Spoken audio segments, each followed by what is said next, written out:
And apparently, the girls decided to leave us truly a little prank. Huh. That's not how this works. Sure. You know better. So, folks, thank for the joke to the Black Hearts Angels. Ladies, I love you. You did great yesterday. But now, the real intro to this program. Gunner, what are you saying? Let's give it to him?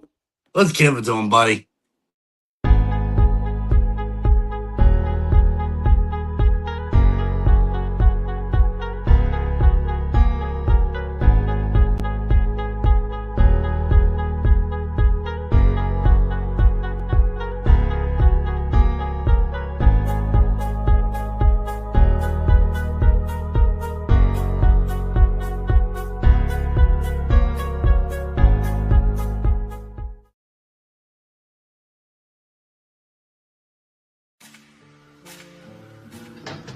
Spend time with the family?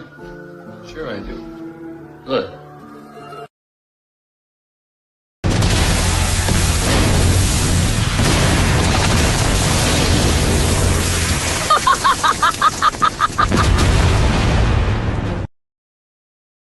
Now that's a bit more like it. Ladies and gentlemen, that's Gunner Mooney. I'm your host, Eric the Joker. Thank you for tuning in. It's Sunday. You know what that means. Like, share, subscribe, stay notified, Telegram, Baby Mama, Google+, your Sisters Express. What can Brown do to you? Fuck FedEx and fuck the Postal Service. As always, it is always a pleasure to have you here, good sir. How are you? And before we pay the bills and get underway, how have you been this week, good sir? This weekend, brother, I've been doing good. We've been chilling this weekend. We had a rare off weekend for me. We'll talk about it a little later on in the show about what's going on with me next weekend. We got a very busy weekend ahead of us. But for right now, we've been chilling. We've been plugging away at this house. And now we're here, baby. We're here to entertain the good people that watch our show. So let's kick it, Bubba. That's right, brother. And before we continue, programming note. Next week's Sunday will not be on. As many of you viewers are probably well aware, I took the remainder of the summer and flew down to Dallas to visit with family. Sunday, at our regularly scheduled time, I will be currently on a plane back to Buffalo, New York. So, I know we're only 3 episodes in, but your boy got to travel. And no offense, you're in an itty little airplane. Everybody gonna want to hear my crazy ass for 2 fucking hours on a plane. No, if that plane's full of wrestling fans, then you might get away with it. Hell, if it was a plane full of fucking wrestling fans, shit. Whole goddamn flight would be a interactive kind of program. But folks, we got to pay the bills. Make sure you also check out the link tree off the Top Ropes podcast. This has the links to the merch, to everywhere you can find us, whether that's YouTube, whether that's Spotify, wherever you get your programs. Don't forget to check out our colleagues there over at the Hardcore Sports Network, giving you all this great content every single day of the week, led by my good boy Mitch. Have you kicked the coffee habit yet? It's 10 or 15% off with the OTTR Mob promo code for W and Swift Energy. And don't forget to check out Okazi Clothing and Habits 365, 15 or 10% off with the promo code. Keep yourself looking fresh and fly for the remainder of the year. And, of course, we're getting back to school, so you know what that means. You got to look fly at the school dance. You got to look good going in the new year. And make sure you help us keep the lights on. And also, again, kick the coffee habit, Swift or W Energy. You know what to do. Great flavors. And what the fuck were you thinking if you didn't? But also, don't forget, go to bonfires.com/store/off the Top Ropes Network. We got all of the Pod Mob gear you could ask for. Tanks, t-shirts, hoodies, baseball caps, maybe a coffee cup. Thank God there's no dildo. Okay, that's all I'm saying. But also, don't forget, you got the Black Hearts Angels gear. You got the Pod Mob Megan gear. You even got yours truly's gear. We got the original logo, the retro look under Dr. Christy Quinn. Shout out to her for her service to the Asylum. Much love and appreciation. Hope she's doing well. Also, don't forget, we got new stuff coming. You just don't know where or when. I'm going to keep you guessing. But in the meantime, help us put some money in on the bills so we can keep giving you all this great content every single week. And Gunner, last week, I know everybody wanted me to go batshit insane and all the other dumb shit. But I think the wrestling gods were listening because something happened last week. Hey, Bobby. What's up, Bobby? I happened to be in my own hometown. Let's get into it. Did Solo fall in line? Well, we're going to find out right now. So, last week on Raw, after the shit show where Solo lost to Jey, in Buffalo, the Usos brought Solo Sikoa to the tribal chief to make him fall in line. But earlier in the night, Solo looked very angry and distraught. And at one point, Jacob went for the tongue and death grip for Roman to stop him, saying, "I got it."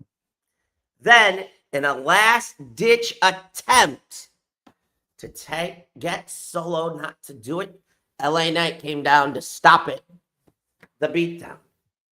But Solo went, I'm sorry. Ah, boom! Psych, bitch! Psych! And the Samoan spike to the tribal chief with the Samoan werewolf staring and not doing a thing.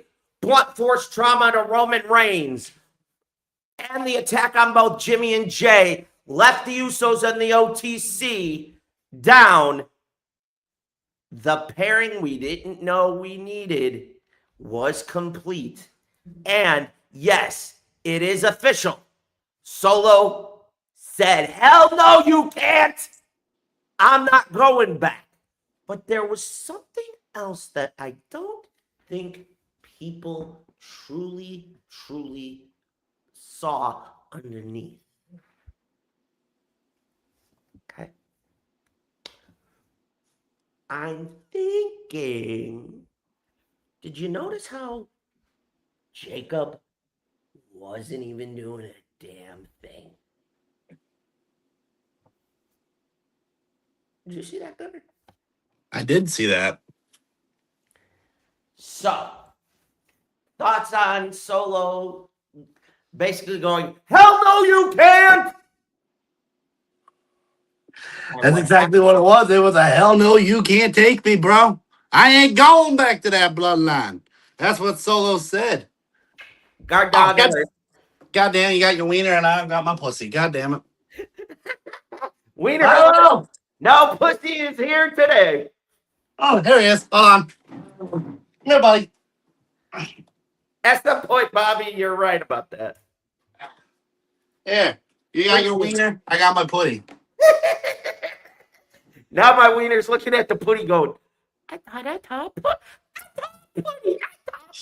Yes, you thought it putty. Oh, he doesn't like this. Yeah. He didn't like that. He just went, okay, I need to get Dwink of water. You have the water. Anyways. Let's get back to it, ladies and gentlemen. So, Gunner, in terms of story, considering the fact that you are a talent, when you saw Solo not do anything to stop blunt force trauma, let alone help the Usos, from a storyline aspect, what do you see here? I see the seeds that were already planted in Jacob's mind earlier start to grow. I really do think that we're going to see Jacob break free from the bloodline and join Solo now. Because we all know what Jacob is. We all know how bad he is as a human being. If he's not gonna stand, if he's gonna just stand there and let something happen, there's a reason for it. Well, think about it for a second. All right. And I mean it. Truly think about it.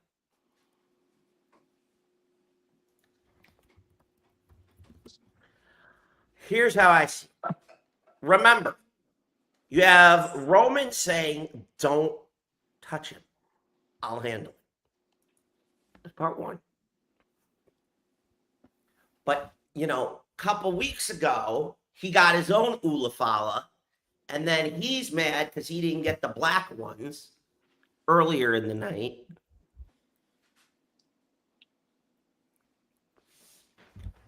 But there's something else as well. Scenario that I thought about. So fans are kind of skeptical about this second internal bloodline civil war.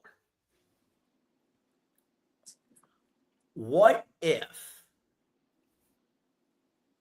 this was deliberate on Solo's part? What if the week before on Raw, he intentionally let Jey win in order to get close enough to Roman? To hit that and go, fuck you, I'm not coming back.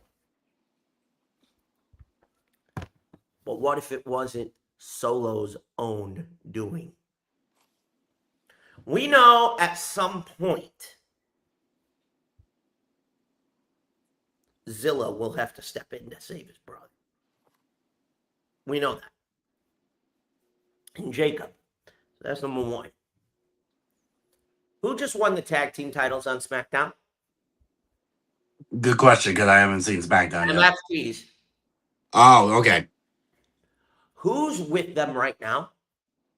Haku? Uh-huh. Scenario that I thought in my brain. What if, prior to this, off camera, Haku has learned of what's happened to Solo and what's going on with Jacob? What if he has instructed Jacob, toe the line, but if he starts to get too arrogant, shove it in his face? That's part one. Part two. When the time is right, you strike, you join your cousin. However, after Solo hangs up the phone, Solo gets another call. Doesn't say Junior Fatu or Rikishi. The letters are FB. Who am I? FB.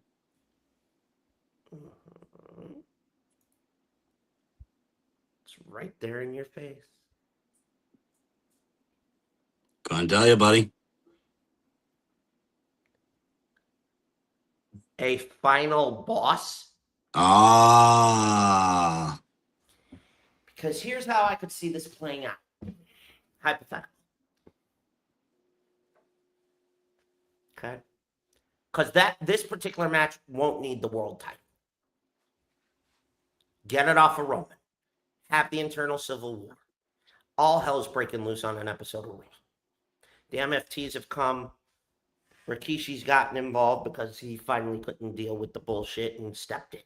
You have two Samoan elders, but you need the high chief to finally settle. Final boss shows up. Rips Roman a new ass. Roman's too arrogant and cocky. Roman eats a rock bottom, and final boss just goes, I'm putting you in your place. I'll see you in Riyadh, bitch. There you go. There's WrestleMania. Get the belt off Roman. Put it on Oba.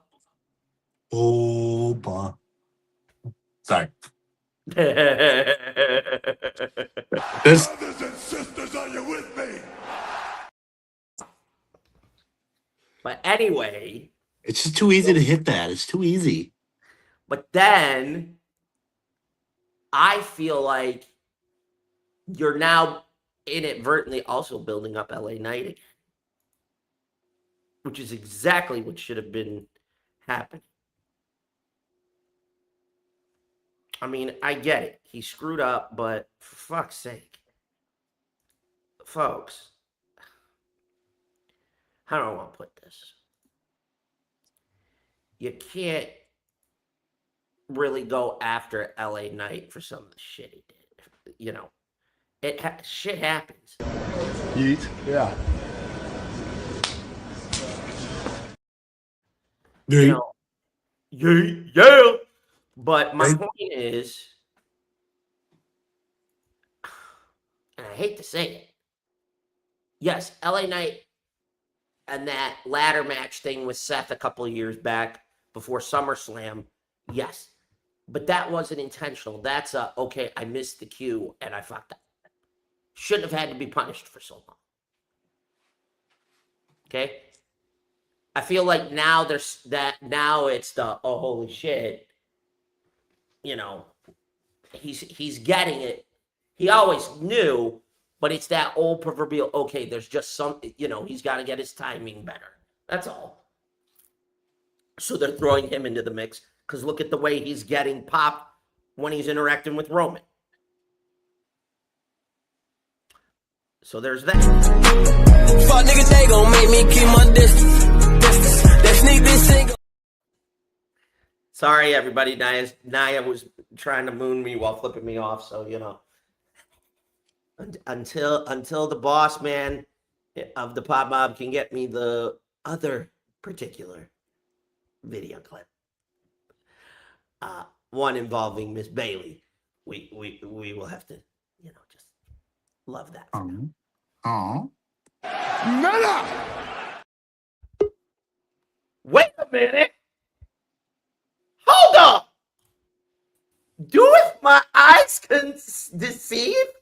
Oh my lord! The boss. Hello. Good morning. What's up? Ladies and gentlemen, boys and girls, children of all ages, I give you the founder of the OTTR network. He is the head of the PodMed. I give you Blackheart. Hello. What's up, brother? What's going on? I ain't seen you in a hot minute. What's going on, buddy? My life just changed in a matter of 24 hours. So as far as I'm really concerned, you'll see a lot more of me somehow, some way, till I get some shit fixed up. So Wait, I got what? bored. I got bored this morning. So as I'm wide awake, I saw you were on. I'm just like, I just need this to be around some love right now. So Hey, folks. We got love. We got plenty of love coming on. So Blackheart, Monday night on Raw, we're talking about did Solo Dolo fall in line or not, and the massive fucking pop my boys in Buffalo gave for that Samoan spike. What did you think about that and how this story's gonna go moving forward? It's a good question because I haven't been peeping out wrestling in the last several months since I've been at this job and everything like that. So I've been only trying to catch up with highlights and recaps. So bear with me if I'm not totally into whatever that's going on as far as stories goes. But for what I saw and everything, no one wanted to see Solo come back to the bloodline. It's like we already gotten that already. Let's not do this shit the fuck again. They're priming LA up to go against Roman. I don't know when they're gonna pull the trigger with that. Basically giving him the kind of, I think what they did with Cody and Seth. I think they're doing it with LA and Solo, having that whole unspoken kind of like alliance to be, let's try to work together, just kind of dethrone this guy, Roman, and everything else. I honestly could say right now, I think it should be Jey and it should be either Jey or Jimmy. Jacob walking out of the bloodline first, because there's tension between those two right there, where Jay's not being respected from Solo. I mean, where Jay's not being respected from Jacob, and Jacob's putting him down. Jay feels the type of motherfucker way over here. So I don't know what's going to lead up when it comes to this, because right now you still got Zilla in NXT now, which now the timetable is how long he's going to be down there for. Can they stretch this thing out to when he comes to fuck up and then he fills in whatever the hole that needs to be filled from either from Jey Right. or from Jacob for 2. I'm thinking if WWE is smart, they bring up Zilla and they team him up with Jacob because they were a tag team in the Indies and it worked. So why not put them together? You have an organic tag team and do the whole shit, or you put them in the MFTs over there on SmackDown with Haku and shit. And then you got this whole new Civil War, the Bloodline and the MFTs part 2 again, but this time you got new players, effective new players. No disrespect to Tonga Lau and everything else like that. And Right. Jeff Cobb that got released. But you kind of got to get a better booking situation when it comes to these guys. Now, here's the other piece to that, and Gunnar, we were talking about it just now. So, scenario, we get the Civil War Part 2. All of a sudden, we get another Elders to show up in the form of Rikishi because he's getting pissed. He's pissed at Roman. He's pissed that Haku's having to get involved. Whole 9. All hell breaks loose on a Monday Night Raw. This was where fantasy booking for me came into my mind. All of a sudden, familiar Blue Lightning crosses the Tron. Out walks the final boss. He sets everybody straight. Roman's still arrogant. Pisses off Dwayne. Dwayne hits the rock bottom and goes, "I'll see you in Riyadh." I don't think this man Dwayne Johnson is coming the fuck back. And honestly, do you really want him to come back just to get torn up in the motherfucking ring that can't last 10 minutes? Just save yourself the embarrassment. If I'm Dwayne Johnson, I'm saying to myself, my time is done. My time is officially over. It's not putting him in the ring. It's he comes in, rock bottom. There's no way because his availability is not going to allow him to be at these key shows where if he's part of the TKO ownership brand and he got other shit that he's doing outside of that, there's no motherfucking way he's going to say to a project that's paying him more money than what WWE is doing to say, yo, let me take a couple of weeks off and let me go and bring up this shit for me for the Fed real quick. And then I'll be back. But then if I get hurt, that delays your projects that you got over there on the side. So he's in a predicament where he gets hurt again. He's delaying millions of dollars in production time for whatever project that he's working on over there on the other side of the fence. Don't do that to The Rock. Keep him ass far the fuck away from it. There's other elders that's fucking out there in the whole bloodline family fucking tree that you can call on and say, hey, we just need just a TV appearance and some shit like that. Call it a day from there. You don't need to always gotta just call. Rikishi would be the big one. But Rikishi, he's been a whining fat bitch lately. I'm sorry. Just because his son's in the Fed doesn't fucking mean your sons deserve the golden fucking brat to say they deserve to be on the top of the food chain. And Soul's not selling more money than Roman is. He's not a top dog. And he's not selling any bigger money than CM Punk is. He's not a top dog. And he's not selling any bigger money than what Cody Rhodes is. He's not a fucking top dog. Stop saying that your guys are fucking top dogs. Let's get something straight. You need to check your son on his marriage. You need to check your son on his marriage and say you need to go the fuck back home and face up your shit the fuck at home, nigga. How about fucking that? Jimmy, you are prime. You are primed to be there, but your drinking problem has been the catalyst of your shit. That's your motherfucking problem too. Are we talking about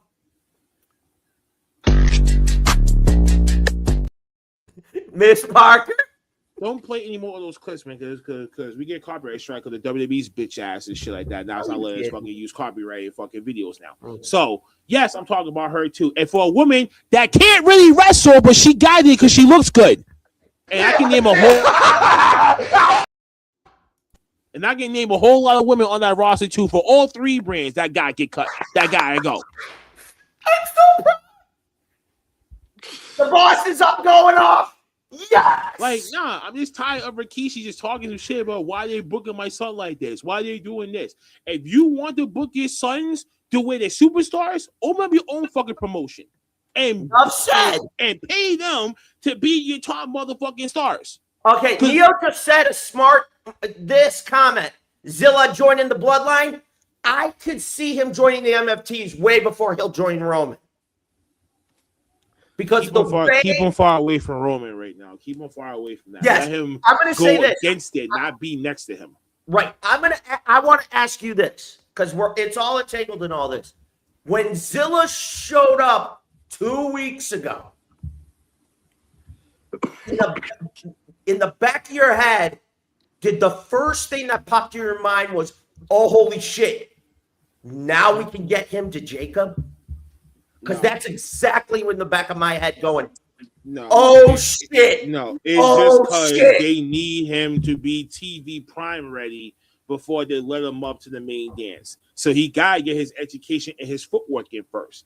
Don't just because he's a name, don't bring him up. No, I'm not saying right away. They're not TV ready. He's independent ready. He's just not TV ready. That's what I'm saying. There's a huge platforming difference right now. This is why we get this whole shit confused about why would WWE bringing these people, but they're saying, okay, either we're gonna start you off here, or we're gonna bump you up to the main roster and you just go off the motherfucking races. Why are we doing that? Right now, especially when we have certain cases in the past where majority of the time where these guys come from AEW or TNA, they spruce them the fuck up, or they'll start them off at NXT. Yo, get your footing, know the camera and everything else. You're gonna be working in the bigger ring and everything else. Get your footing down. If you feel like you know if you feel like you know what you're doing, we'll bump you to the main fucking roster. It'd be just like that. Go get you started. You know what I'm saying? But at the same time, they're relying too much on these name brands to say, let's try to get the name brands up to the main roster because we need to get higher fucking viewerships. No. What's important about the viewerships now when there's no more Nisa Reigns and shit like that anymore? All your shit is based on viewerships and subscribers. That is it. No, I'm saying not right away. I'm saying now we can get him to Jacob at some point, not right out the gate, but now it's that idea of, oh, fuck, like you just said a few moments ago, the tag problem is they're going to try to speed rush this. They're going to try to speed rush this thing quick to get him up there so when this blowout story starts dying, that's going to worry me. They need an extra boost, they can add Zilla to the mix to kind of spruce him up. Oh, here's this controversy person that we were just seeing in the indies, went into NXT, but then he got called up to the main roster. Right, and that's what worries me. They're doing this shit just for the viewership numbers. That's it. They want to get the shock value up. Well, I got to tell you this. I was impressed with how they brought him on TV that night. I got to say, I'm kind of like, do we really want to go through another Bloodline Civil War? But I think part of that isn't Hunter per se. This is the only thing that's cooking for the Samoans right now, anyways. Because you ain't got no other stories that they can fall on and be like, okay, let's separate these guys, but they're still in the family, but they're just doing different shit. Right. And the other thing, though, is, and this was something that I noticed, is if you really look at certain, I'm not saying ticket prices, but also from the, like you said, the ratings aspect involved in all this. There's no such thing. Yeah. But I'm talking There's really no such thing. General, are we getting what we need up, or are they stymied again? They're stymieing this thing. They're stymieing this thing till Zilla comes to fuck up, and then that's when they're gonna pull the trigger on a lot of things. And then I think they're still waiting for Naomi to come back too to see what the hell that they're gonna try to do with her. So they're stymieing this thing. Overall, the fact that we finally got one of the most controversial motherfuckers in Zilla Fatu, and now these fans will get to experience another match. And I think, Gunner, you know who I'm going to say, and I know so will you, in Ricky Saints. Tell me that motherfucker ain't getting ran back. Oh, it's going to be ran back 100,000%. Gunner, as a talent, if you, hypothetical, let's say you and Cletus were in the WWE, okay? No. He gets there before you or vice versa, whatever. But at some point during your indie run, you two had a huge clash, a feud, whatever, it got so much buzz that you get to the WWE and then whoever's in charge of creative, whether that's Hunter or whatever, is looking at it going, you want to run it back one time on our program? Nah. If they were smart, yes. 1,000 times I yes. wouldn't do it. I wouldn't do it for at least 2-3 years. Let the fans salivate at the idea. I would tease it in between that. Mhm. Definitely have I know you brought up me and Cletus, but let's keep it with Ricky and Zilla. Let's have them brush elbows in the locker room. Let's have maybe when Zilla wins the NXT title, because we all know he's going to get that NXT title very, very shortly. Let's say. Because guess what I'm smelling right now? You can't fucking tell me, and I know the boss is going to agree with me on this. You can't tell me Cruz Montana ain't ready. We know he's ready. This is him sharpening himself up. I don't know about Tony D'Angelo. I think he's prepared, but I'm not sure. And then this shit with Waller, this is like a CM Punk 2011 fucking rehash with that guy. You're not wrong there. Okay, so when it comes to this thing, when it comes to what's going on with Zilla and the whole NXT and that whole main division, the NXT title division, right? What's his face? The one who married Io Sky is not ready yet. Waller got nothing the fuck to do. That's why they demoted him the fuck down there. They said they got no creative plans for him, and he's close about to get the fuck released too. So if he can't save himself down there, then he's gone too. That's what just happened Friday night. I called it. I motherfucking called it. I had friends in Buffalo, friends here in Dallas, friends in Utah, all over the country that I've met, whether it was WrestleManias, All In last summer, calling me going, on SmackDown, did that just fucking happen? And I go, yeah. Nakamura called the one man I knew, and it was fucking Takahashi. And I went, oh, shit. They speed rush this shit. I don't care what no one says. I know you guys are happy about this guy coming in. I know about this guy and everything else like that. I still feel like you guys brought this man in because you're trying to shave Shinsuke instead of you just releasing this man. Why are you keeping these talents and you got nothing for them the fuck to do? Let them go. Let them the fuck go and they can go back to Japan so they can be right back to what the fuck they was before they gave up a decade to beating this company. Wishy-washy booking. Just when you get injured, they got no plans for you to come back to because your plans, as we all seen back in the 1990s, moment when you get injured, you're an afterthought. You gotta crawl before you walk the fuck again to get back to the space that you was. Right. Here's the other thing. And I just felt like this is one of the problems with WWE that I have. They're picking and choosing who deserves to be in the main roster right now without seeing this shit to say, let me look at your updated shit just to see how clean that you are in the ring. And if you are primed up and ready to go and keep up with these guys. Because this is not New Japan where you get half a fucking hour. You're only going to be getting X amount of fucking minutes on TV and on pay-per-view because of fucking stupid ESPN. They're dumping down these fucking matches from 15 to 20 minutes to now 10 to 12 minutes. You can't squeeze in a main event match and expect to give me what the hell I want in 10 minutes. That's not going to work. Right. Agreed. Now, here's the other thing. I don't know if all of you heard, but Wednesday night, AEW had some very intriguing guests in the audience. TKO? Yep. They're going to try to convince them to jump into the foot of the TKO fucking group that made them the number one sports entertainment brand in the whole country. Tony will tell them to fuck off. Not a chance. Right? Hey, wait. As I've been going through this shit with my own job, it doesn't even fucking matter about your fucking perspective. It's about the dollar sign that they're going to rail that check just to sell your soul to. They don't care. TK is one of those people too. And you don't think the other opposite side of that fucking spectrum with the Jacksonville Jaguars, he's not thinking about the other shit too? What he said that he's trying to get more NFL players to come in to be wrestlers?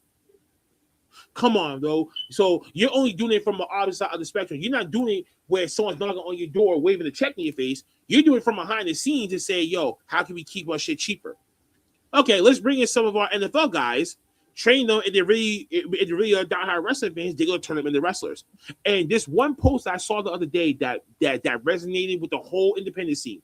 There's not enough independent wrestlers out there that are professional, that type of shit like that. They're more of the fans that's trying to be wrestlers, and that's what they're doing because they was a fan of it. They're not doing this as to say, "Yo, I'm a fan, but I'm also a businessman or businesswoman that's trying to up my stock to try and get me to a bigger platform so I can make a comfortable fucking living." Okay, so there's a lot of shit I can fucking name the fuck down. No, I know, but Gunner, from a talent perspective, Blackheart brought up a lot of key points. From what he brought up, what do you see in terms of that? Because this is going to be the segue into the next topic of discussion here momentarily. TKO showing up to AEW. We all know we can't have another monopoly. We really can't. Wrestling doesn't work when it's a monopoly. It really does not. For 19 years. Bro, let me tell you something right here. This whole world is built off of monopoly, Eric. Everything is. Even some of these bigger, high-budget companies are buying these smaller companies up because they're going bankrupt. No, I don't disagree. I don't disagree. If it happens to anywhere else, it's going to happen in wrestling. It's just a matter of the inevitable, how much they're going to be selling it for and buying it for before the Department of Justice got to get the fuck involved to make sure that this was a clean transaction. And if any spits of any dirt on it, they're going to veto this thing. Well, here's the funny part, okay? That's the shit that that the DOJ got involved with the Netflix and HBO Max and Discovery deal. But then they just hit last year. Then they just hit Vince with $10 million fucking fine, and they still let this whole thing ride out. That's it. That's it. As a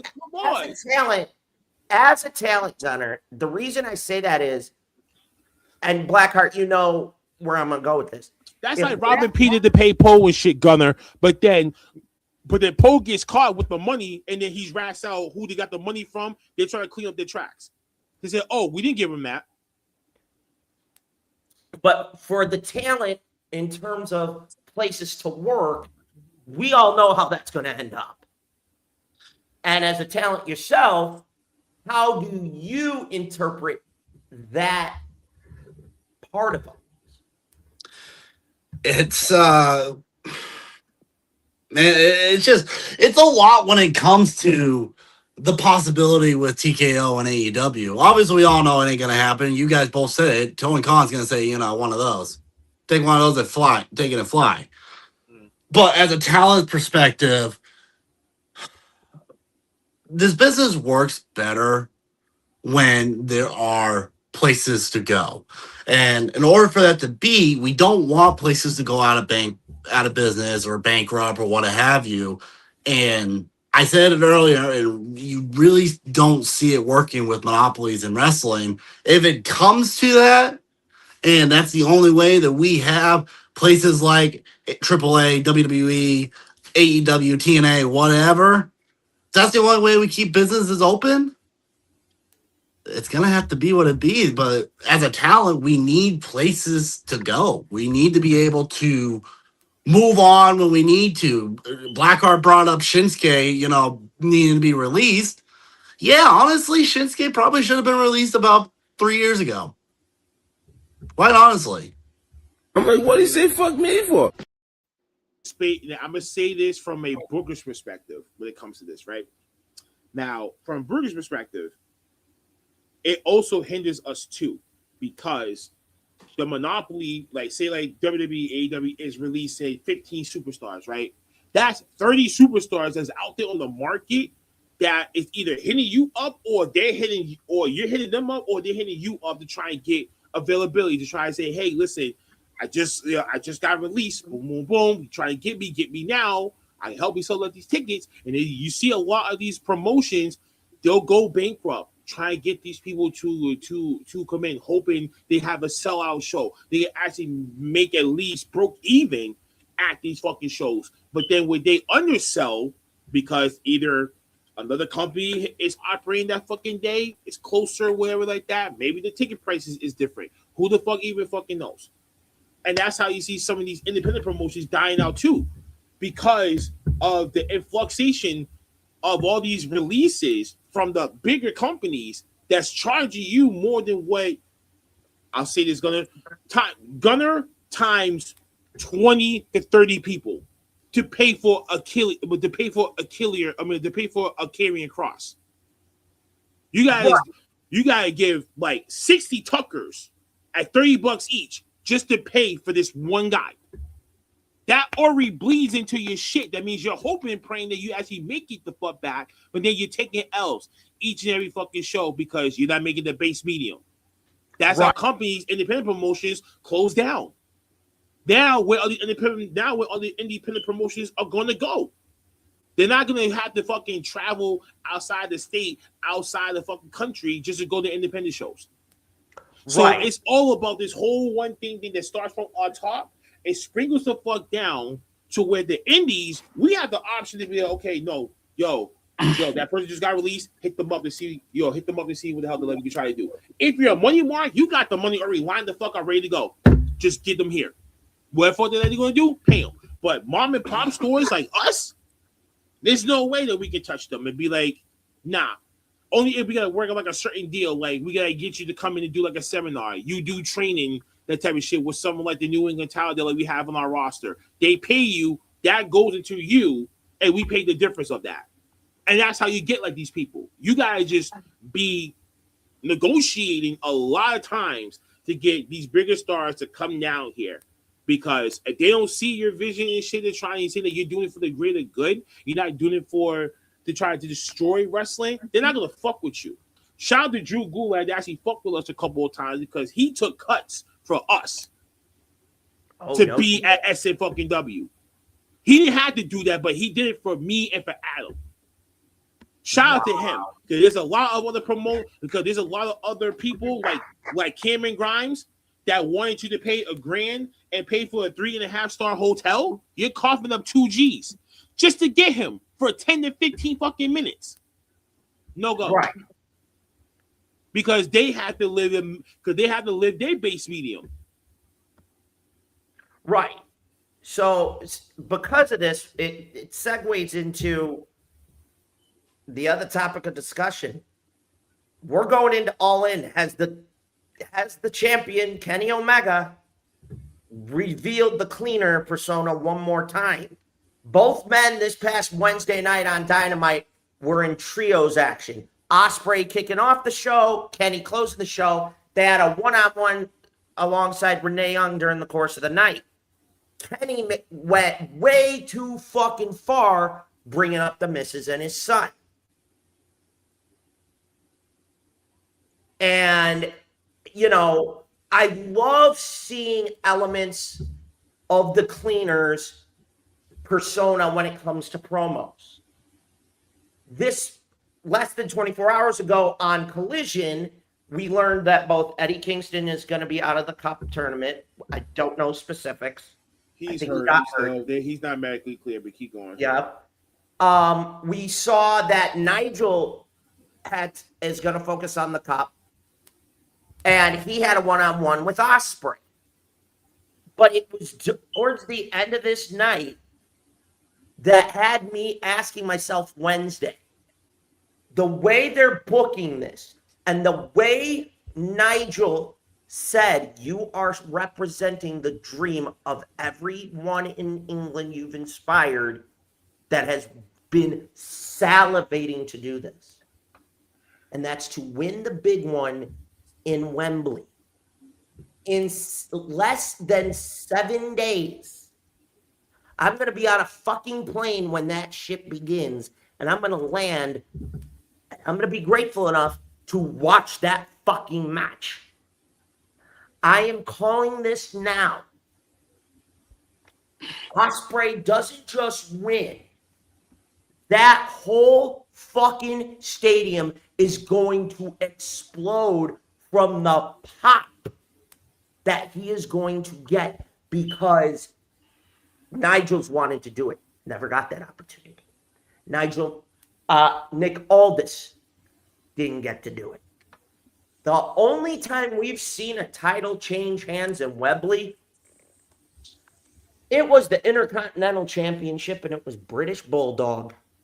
It's never been the big one. That is the one dream. No, wait a minute. Time out. Didn't Brian Danielson beat Swerve at All In to win the AEW World Title? We're talking a British talent. Okay, never mind. I'll take it back. We're talking British. No, I was going to say World Title. I'm like, didn't Daniel Bryan beat Danielson did, but we're talking just about win the AEW World Title before he retired, right? But it's the British talent is what I'm referring to, because just say UK talent. UK talent, short and sweet, have always wanted it. And here's the thing. Nobody realizes this, and nobody's done digging yet like I did. William Regal came that close at one point. If his drug and drinking issues didn't get the better of him, Vince... I hate to burst your bubble with this, but I don't think AEW is going to give them what they want, to be honest. I think they're going to turn Will Ospreay heel, full-blown heel now, and then now he's now assigned with the Death Riders, because the Death Riders is dying a slow, painful death. If I saw what the hell I saw on Collision and shit with that backstage segment, I said, I'm like, I'm Moxie, bro. You gotta have to clean house with some of these guys. What are they doing? And you need something new. Right now, I don't know about Pac. I'm like, yo, just cut Pac fucking loose. Like, you need a whole new makeover when it comes to this whole Death Riders thing. And who else are you gonna try to turn besides one of the biggest and most I guess if you want to call Kenny Omega the best overall superstar, then Will Ospreay is definitely number 2. Get the number 2 to go after the number 1. Moxie is just fine in the Continental Championship shit. If that's what the fuck he wants to be at, let him stay there. I would rather give them the Death Riders some new shit, some new blood, instead of the same old blood that's still either in these tournaments and shit, not winning them. But the main person that's winning them is the head leader. That's it. Who are you elevating? I mean, Gunner, I got to ask, Blackheart makes a valid point. He does. The question I want to ask of you is, if you had the book, where would you put this at this point? Because you, like I've said, you're a talent. You're in the locker room. How would you kind of book this? Would you have it booked in terms of, okay, we somewhat give the people what we want, but then Moxley comes out to try and celebrate, and that's where they turn him full heel. He attacks Mox and takes over the Death Riders. He turns heel, he turns heel and he wins the title. Which you're gonna get cheers and boos. So you're gonna get a mixed reaction if you pull that trigger. I think that's what he did. They're in UK, so they're gonna love it regardless. Nah. Right, but it's going to be the aftermath. Are we going to get what we want if we do that? It's Will Ospreay going to shake Moxie's hand and be like, you know, you were right the whole entire time, and I had to get my bully up to get what the hell I wanted. You unlocked that nine-tailed fox in me to say, yo, bring out that beast and fuck this motherfucker up. But there's a problem with that. Will we get the Stone Cold Vince McMahon treatment with it? Oh, or do you mean the Brett and Steve element where it's a double turn? And as that's also a possibility. But I'm looking at it, if we're gonna have Ospreay win the title, hang on, and then turn heel afterwards, we saw that with Vince and Rock. What was it? The second time they went against each other? First time. It was Austin Rock. 17, right?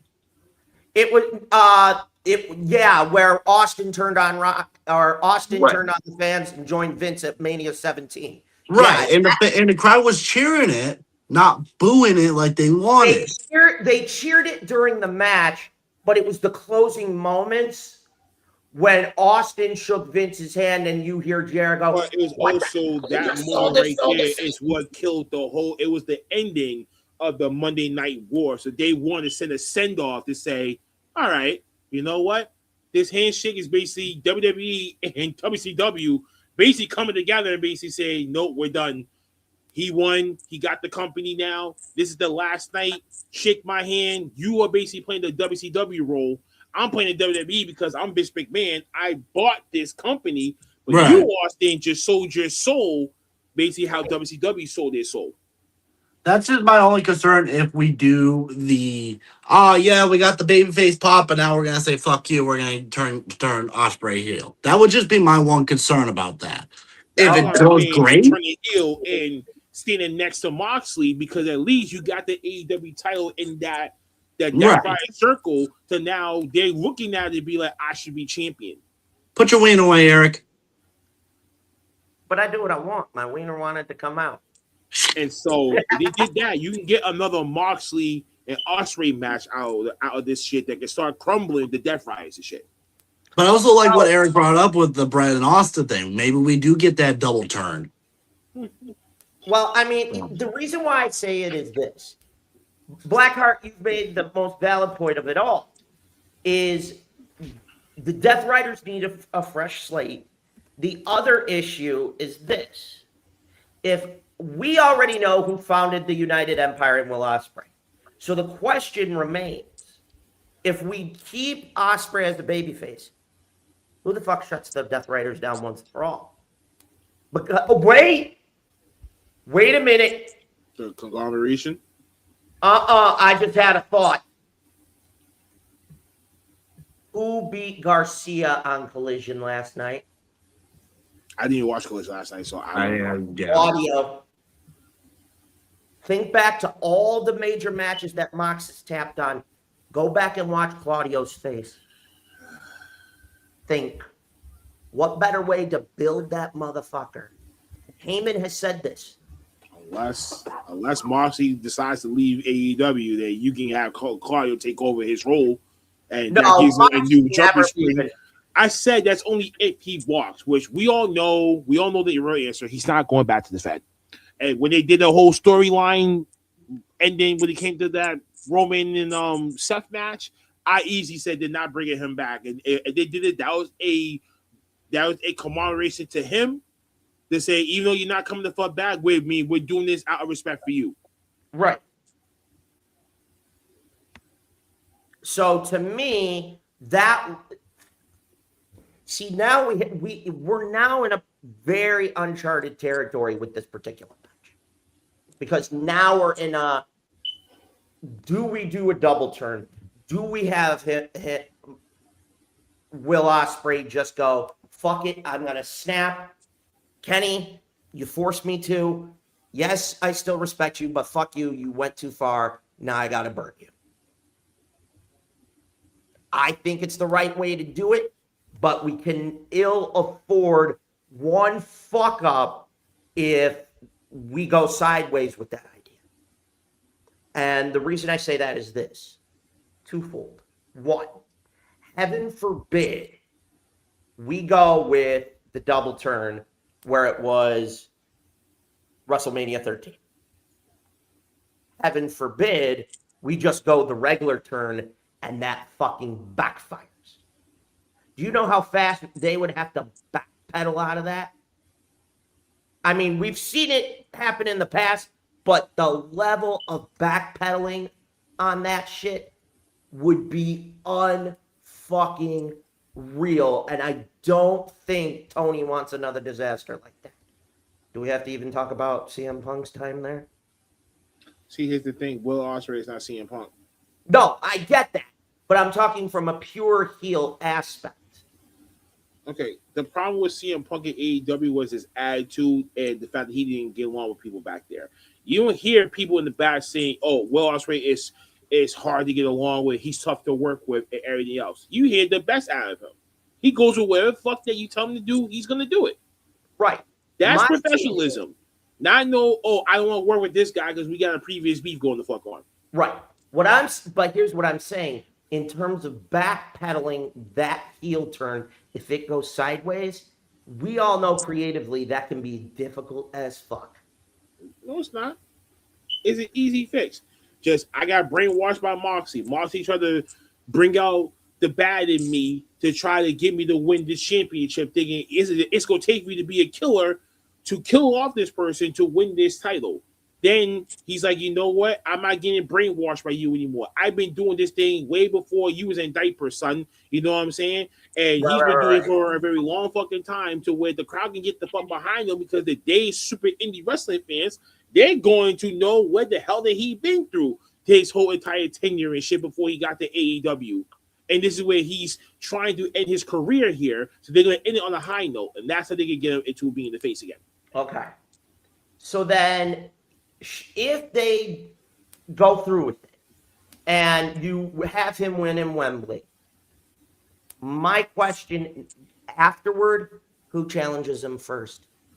If it's not Moxley, you save it for later. It can be anyone that got problems with the Death Riders. That's fine. Give anyone that got problems with the Death Riders, feed them to Will Ospreay. John Moxley sits on commentary looking over his matches and shit and giving him his critique to say what he's doing right and what he's doing wrong. And then he's going to let the criticisms get to his head. Why am I letting Moxley telling me how I should wrestle? Mm-hmm. If I'm supposed to be a Death Rider, let me fight my own way, but I'm part of the group. Now you guys is babying a Willa Uter, a Dean Garcia, a Maria Shafir, a Gabe Kidd, a Claudio Castagnoli, even a Pac to say, yo, you got to bring that fucking bully out. He's the devil in your ear trying to get you to wake up that demon side. Sometimes you may not need a demon to whisper in your ear. You got to turn your own switch on.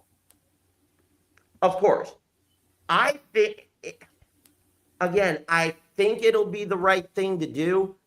I just think if they were to turn him heel, I would do it right after he won in Wembley. Not right away, like wait 1 or 2. Kenny comes back after quote unquote licking his wounds, goes to congratulate him. That's where you do it. Because then you kind of tease the idea of, or Moxley and them comes in to beat the crap out of him, but then they really give the ultimate weapon to Will Ospreay to say, let's try this again. Do it. I would not hand him the plastic bag. No, just give him a baseball bat, some other shit like that, whatever. Choke him out, something. I agree. Steel chain, whatever like that. Like it is, choke him out that way. Yep. And you know what? I'll say it for what it is. When those two stand across from each other in Wembley. Oh, no. Nope. That's going to get loud. No, I just thought about something too. They're going to put Will Ospreay and Kenny Omega as a tag team. They've never done that before. And they do that, they can try and make this whole thing to a fucking Grand Slam shit. Oh, dude. So and with both of them as faces?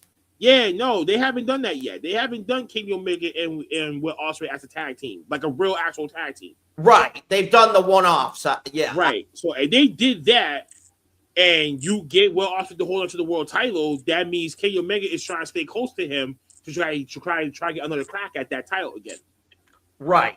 You can have that as the underlayer story. But then they go in the tag division, they win it, blah, blah, blah, blah, everything like that. They drop it. One of them turns heel, and that's when we get the rematch. What do you think about doing it that way, Gunner? I think that makes a whole lot of sense. Honestly, you guys brought up a lot of great points on that. If I had the pencil, I'd write that down. But that's a block card thing. That's not a talent thing. That's not me. I'm just giving a situation to where if you're I was saying it as a booker. Okay, but I mean, I'm saying it as like if you're not trying to turn Will Ospreay heel, you're trying to keep him as a face, but you're going to try to put the title on. How you get Kenny Omega to still be in that title picture forward? You got to put him next to the guy to say, "Yo, I want to look after him because he actually looked out after me." Now it's Ospreay and Omega versus the Death Riders. Now you get the whole Young Bucks thing and that whole what's it called Stadium Stampede shit all over again. And they'll do it by what? All Out? By All Out? That's in what? October, November? You got enough time to go to that one match right there.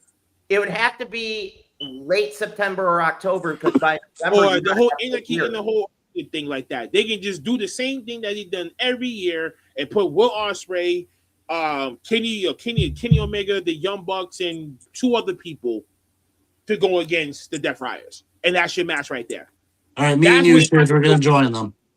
Me and you, Shiz, we're going to join them. We're going to take out the Death Riders. Shit. I think Will Smith has something to say about this.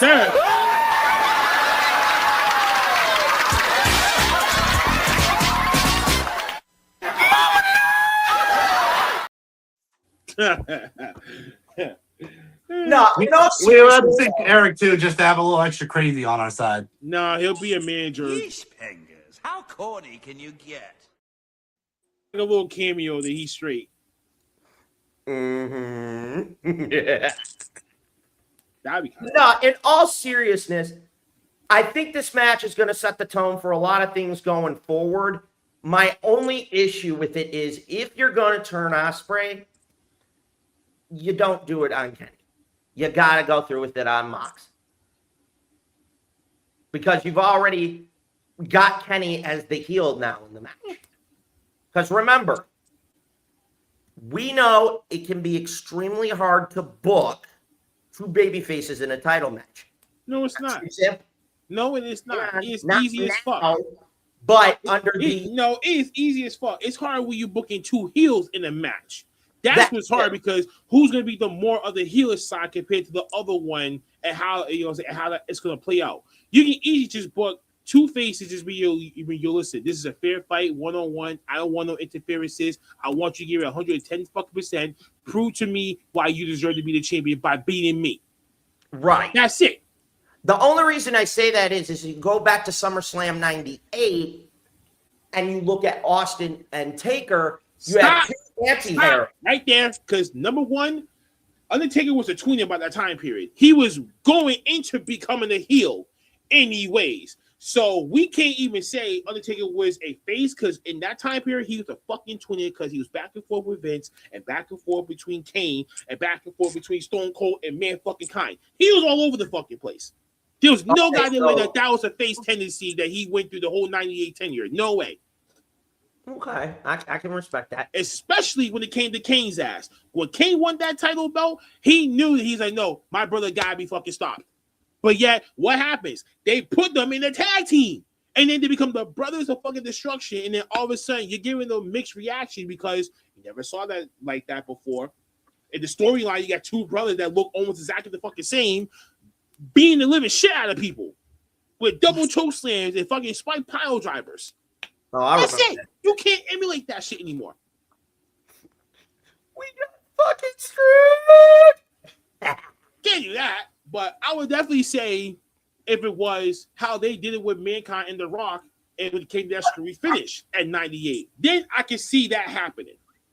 If Will Ospreay screws over if Will Ospreay screws over Omega with a screwy finish and wins the title that way, then that's when he turns heel. Okay, I could see that. And then he aligns himself with Moxley and shit, and then that's when the Death Riders beat the living crap out of them and shit. Whoever the faces that's going to come out to make the save, now we all know what's going to set for the Anarchy in the arena match. We're going to see the next few Dynamites going to be consistent of these players getting matches in to further that story. Well, with that said, do we want to take a break or do we want to go into what if? Because I think what's a break? Because y'all haven't had commercials in weeks. I haven't made your fucking commercials in weeks. As far as I'm fucking concerned, just get this shit dealt with. We'll have to work on it. So, folks, my brain likes to, really random and shit. And this thought crossed my mind. What if? And we travel back to 1987, WrestleMania 3. What if Hogan didn't beat Andre?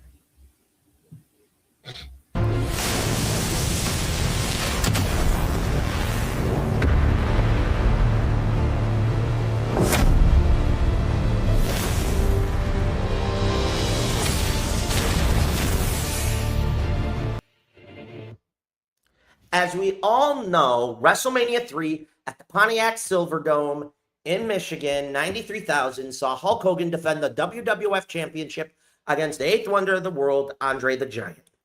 Leading up to it, Andre had aligned himself with Bobby the Brain Heenan and began to get pissed off because Hogan's the champ.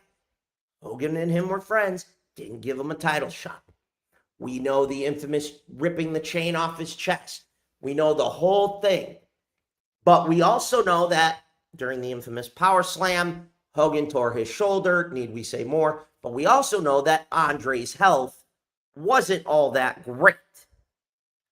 But what if it turned out Andre's health was way better? How would it have impacted Hulkamania? Could it have caused Hulk to leave early, which would in turn cause him to eventually get the... How would, if Andre's health wasn't as big a shit show as it had been, as it was, and Vince had decided, you know what? I'm going to put the belt on Andre. How would it have impacted Hulkamania? How would it have impacted the momentum from Mania 1 and 2? Momentum in society, pop culture, merch, tickets, etc. How would it have been impacted, and how would it have affected Hulkamania? Oh, I'll tell you right here, right the fuck now. This would have been disastrous. Shit. I'm gonna let the boss. No, this would have been disastrous, and let me tell you why. All right, 1987, I was still swimming in my father's fucking nutsack, so I wasn't even born yet. Right? So I wasn't there so I wasn't there. But from what I understand is, if Vince McMahon would have said, "Yo, Andre, big guy, you're gonna go over Hogan tonight," all the shit that this man tried to do for Hogan, snagging him from the AWA, bringing him over to WWF, saying, "Yo, you are my golden goose. You are my face of what I'm trying to develop here at WWF." And he never went into WrestleMania 1, WrestleMania 2. We got to WrestleMania 3. Where this is your third strike if you're Vince, because WrestleMania is not doing too good. The first show was good. The second show, you didn't do too well. You got to knock this one out the park. So what better way for you to do it instead of you saying, yeah, let me put the title on Hulk and we put the title on Andre. Now, your question was, if Andre's health was deteriorating, how would this play out? No. How? Okay. So my question was, we know that Andre's health initially was shot by this point because he was already starting to have the issues with the giantism and other issues in his body. I'm saying if the giantism and all the other medical problems he had didn't exist and Vince went with Andre, how would have it impacted Hulkamania altogether? Number one, this man, if he did have gigantism, he probably would have been like 6'8", like 6'8", 6'9", the most. He probably could have had the body like a fucking Baron Corbin. Not 6'7". But I don't think it would have played out the way how it would have, only because we got to look at the draw power of Andre the Giant. Andre the Giant is a special attraction more than anything in the world. It means only a certain number of people will come to see him do his thing, even if it's just for 5 minutes. Compared to Hulk Hogan, who was the golden fucking goose, and he was a lot more mobile and business savvy more than Andre was, I think they would have derailed his stock a little bit. But Vince would have definitely said, "Yo, Andre, you're holding on to the title for like a couple of months. And then we're going to re-drop it back down to Hogan, and then we're done with this." Just to say, we're going to give you this title, little run, face off against other people like that, all these small timers and shit like that. But when Hogan comes to foot back after his break, you're dropping right back off to him and move it the fuck away. I think if you would have kept Andre, if he was still like a regular human being, I don't think he would have the same attraction as he was when he was the 8th wonder of the world, over 7 foot tall, over 600 pounds. That at that time period, it was kind of unheard of. At that time period, to where if you were a special fucking attraction, it's like going to a circus. You go to a circus and see these attractions and shit that may draw you into them. That type of shit. And at that time period, I looked at WWE like it was a circus. You got the ringmaster, you got these little rides and attendants and like that type of shit like that. You have something for everybody. Right. Hogan was only meant for the people who were diehard for AWA fans. Hogan was for every fucking body. Everybody. Your mama, your dad, your grandfather, your kids loved him. So you was not going to go against the grain when it came to that. I think Andre would have had the belt for like a few months and then he would have dropped it because, sometimes, you're going to go with something because you're just trying to throw a dog a bone to please them. But then after they're satisfied, you got to take that bone back to be, we got to give it over to the next person or give it to the next dog, which is okay. So Gunner, where do you see it from a talent's perspective? I think I agree with Shiz. I don't think it would have derailed Hogan enough. But here's the thing: I didn't hear you guys bring this up. The body slam, the most iconic thing of that match. If that happened, it definitely would have derailed Hogan. But if the body slam never happens, I think there's a massive derailment on Hulkamania. Reason why I say that is because it's the thing that everybody remembers from WrestleMania 3. Yes, Right. Andre's been body slammed 1,001 times prior to that. But I think when they say it's the first body slam to Andre, it was the first national, worldwide body slam. It wasn't some regional promotion out in Tennessee or Texas or insert a territory here. It was worldwide. So I feel like if Andre did win, cool, no big deal. Like Shit says, he maybe holds it for a couple of months. Hogan wins it back at, SummerSlam, we say. Or just on a random Saturday night's main event. But only if he hits that body slam. If we get that moment, it doesn't hurt Hogan and Hulkamania often. I don't think he would have gone to WCW sooner than he did. I think he would still stay till, what he stayed till, 91? He stayed till 92. 92? Yeah. No, 93. 93. All right. Because it was that WrestleMania 9 where he dropped it. He won it from Brett. He won it from Yokozuna. He won from Yokozuna, but then he dropped it 3 months later at King of the Ring. All right. So I don't think if he had lost to Hogan, he would have, Andre, he would have left sooner. I think what would have happened probably would have happened. It just certain things would have changed. But I think as long as you had that body slam in play, Hulkamania still becomes the end-all, be-all of the 80s. He still gets his popularity for up till 90. And then, maybe we would start to see the mixed reactions of Hulk Hogan that we eventually got. But as long as we got that body slam, if Andre won, cool. Andre's a WWE champion for a couple of months. Officially, not the $1 Million Man bullshit. Oh, you mean where $1 Million Man bought it off of him and all that? Yeah, I remember that. Yeah. But also, I got one general question, right? So imagine Hogan did still do the body slam, but Andre kicked out. That whole finish, now all that thing that you remember, gone.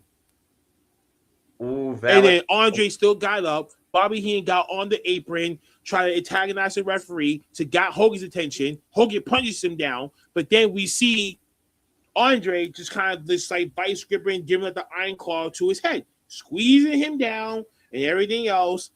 They threw up his hands, 1, 2, and 3. Andre wins that way to still be booked as a huge monster. So now Hogan has to get his rematch to get back at him. And then instead of him doing 1 power slam, he does 2. And then that's how he wins. Later on, to win the title back from him later on, if they did decide to take the belt off of him at WrestleMania 3. That's what I think. So if they did that, again, it wouldn't ruin Hulkamania because then it would just add to it. Because then you get another iconic finish of Andre making Hogan tap out. Using the iron claw, squeezing his melon to get him down because you're trying to book him super strong to where he can't suffer a pin or a submission, but how you get him down? He got to pass out. So ideally, you would have 2 iconic moments from that. You would still have the body slam, the first worldwide body slam of Andre. Rip off his chain on top of that shit and keeping this at the fucking trophy. Shit, I would have done that whole thing. And then if you did that shit, there's a heel moment for Andre. So moment. So you know what? I feel like obviously history did what history did, but if it went that way, you know what? I wouldn't be mad at that. Andre with the iron claw to Hulk Hogan. Hogan is looking like he's powerless. He's weak. He's going down. He's not breathing. His eyes are closed. Now the referee throwing him his arms. Oh my God! No! Oh my God! Andre just beat the immortal Hulk Hogan. The crowd would be speechless. The crowd would be like, "Oh my God, he lost." Oh my God, that would be a true shock factor to that audience to be like, "He won." Over in front of 90,000 people, and then you're like, "What the fuck?" Put it this way: it could, if that was the finish, that could probably be up there with like the streak ending. Oh, absolutely. Yo! Oh my God! No! Wait! No! You can't say that about the streak. No. I know. I hate it as it came out of my mouth, but it's true. They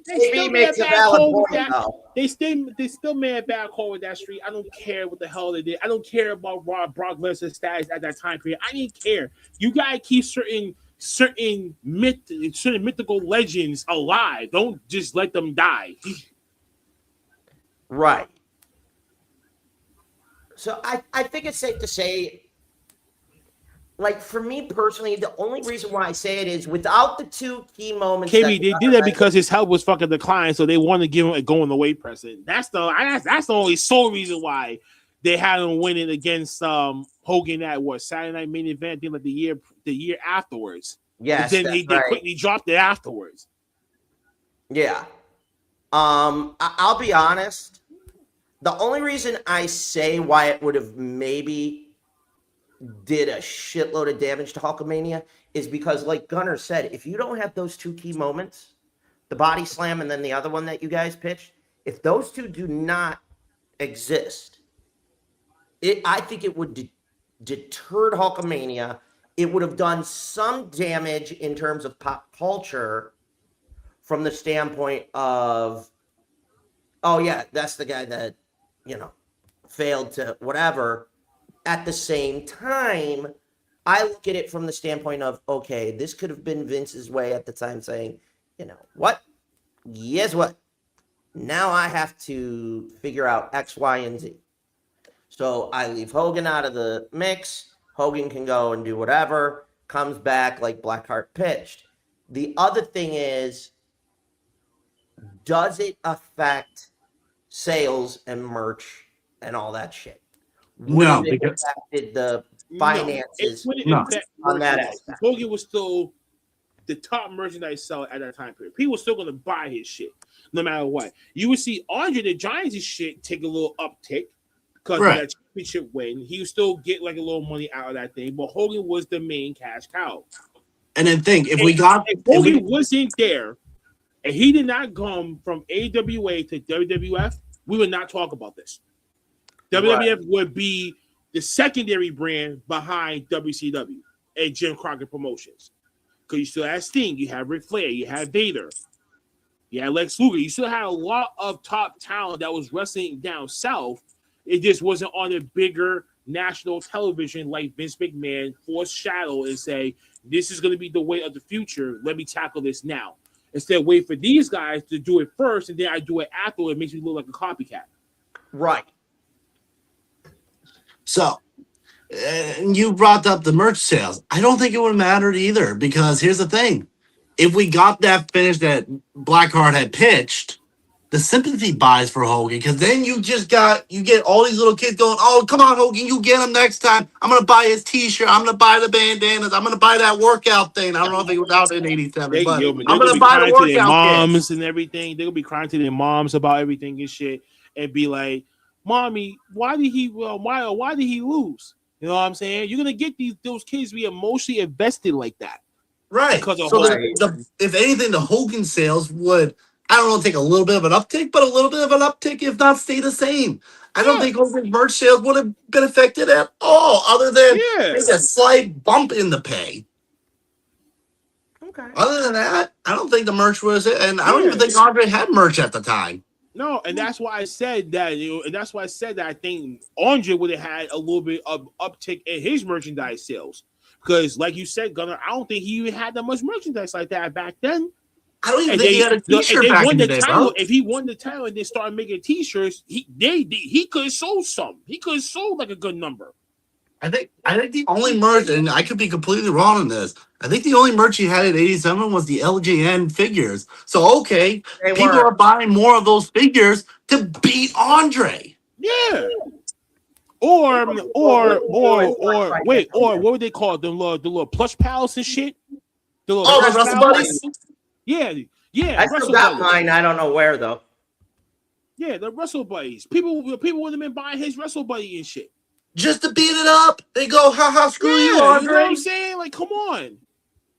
That's why we asked these ones. That's why back then they only had merchandise for Hogan, Macho Man, Warrior. Yasi, and Warrior, Warrior, the Heart Foundation, like just basically the guys that they feel like they was going to be the future and the faces of that company in the 1980s. They only sold their merchandise because they were the biggest money makers, and they know that they can get people, these young kids, to be like, "Yo, I want to follow the good guys, not the bad guys. The bad guys wouldn't probably get that much sales like that." Right. Unlike today, where the heel is your top seller. Yeah. It's a far different ballgame from what it was back in the 80s compared to where we at right now in 2026. Right. But yeah, like I said, I feel like the merch would have just skyrocketed even more if Andre did win. Only if we got those two moments. Mm-hmm. We need those two moments for it to work. Otherwise, all this shit we're pitching, I think it would be out the window. I think it would have just been like Eric said. It would have just been that was the main event of WrestleMania 3. That means WrestleMania 3 would have been in the crapper, right? And then that's when Vince probably would have said, "Yo, I can't do WrestleMania anymore." And KB just said we wouldn't got in WrestleMania for what 35 to 40 years. We would never gotten it still. If Vince didn't say, "Yo, let me make the best plan," and say, "Yo, Hogan, you gotta go over tonight," because the crowd is gonna get the fuck behind it. We'll get pay-per-view buys, we get pay-per-view rebuys. Because back in the day, you could buy pay-per-views when you miss a fucking event. You could buy it online to replay them. So you can go right back and then you can get your money back later if you're smart. Yep. And then for me, the other thing is,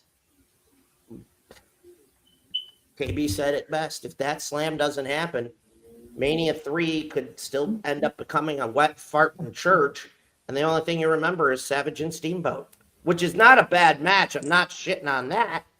But we all know that's the second match from WrestleMania 3 that gets talked about. And there's no other matches on that card that people talk about. On WrestleMania 3? Matches. Those are the only two matches from Mania 3 that ever get discussed. Yes. Yeah. So because one match was the foundation about ring psychology and work ethic, and the other one was how to draw using a main event. Mm-hmm. That's what that event taught us. How to actually construct a match by spot, like a lot of you independent talent do, compared to who deserves the last spot. The last spot is the money maker. This is what you came to pay your hard-earned money to see. I think that sums it up. But I think so too. Guys, bam! You know, there's times where there's a lot of shit that pisses us off. So, in the immortal words of one Peter Griffin, you want to know what the Grindstock is this week? Don't smoke!